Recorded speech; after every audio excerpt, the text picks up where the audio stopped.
ازاي تعرفوا شخصيه كل راجل من الفرقه اللي بيشجعها؟ نبتدي الاول ببرشلونه. هيعيش عليك الدور ويفهمك ان هو متريش ومعاه فلوس كتير، بس هو الصراحه عليه ديون. بيحب النسوان القصيره، عنده استعداد ان هو يرتبط برافينيا وما يرتبطش بيكي. نخش على الفرقه الثانيه وهي ريال مدريد. ده بالنسبه له بيحب الشكل اكتر من الشخصيه والاخلاق. هو كائن سطحي، فلو ارتبط بواحده فلازم تبقى بطل. دايما توقعاته عاليه فصعب ارضائه. الفرقه الثالثه معانا وهي ارسنال. ده واحد عانى كتير وحمال اسيه، عنده استعداد انه يصبر عشان ياخد حاجه حلوه، لكنه بياخد على دماغه برضه. الفرقه اللي بعديها معانا هي بايرن. ده غشيم، ما تهزريش معاه، ممكن يكسر لك القفص الصدري، هزاره تقيل بطريقه يعني ربنا معاكي. الفرقه اللي بعديها وهي مانشستر سيتي. ده بني ادم غريب مشتت، ممكن يخونك في اي وقت. ده عباره عن ريد فلاج متحرك، ووارث فلوس من بابي ومامي، وعنده استعداد يدوس على خلق الله. بعديها معانا تشيلسي، وده شخصيه مبذره جدا، ما بيعرفش يمسك القرش، بيحب البنات السمراء والعبايات السمراء. في الغالب هتلاقيه برضو اسمر، يعني مش عنصري بس هتلاقيه اسمر. واخر فرقه معانا النهارده وهي مانشستر يونايتد.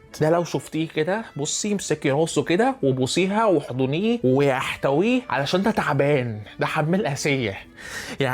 يعني بوسيه من راسه. هو غالبا هيكون اقرع عشان شعره وقع من المعاناه والقرف اللي شافه والتعب. ده يعني اكتر بني ادم ممكن يصعب عليكي، ووفي وابن حلال. وبص مفيش حاجه اسمها ريد فلاج بالنسبه له. يعني هو بيشجع فريق لونه احمر، بس هو لا، هو بسكوتايه. يعني بصي ده 100%.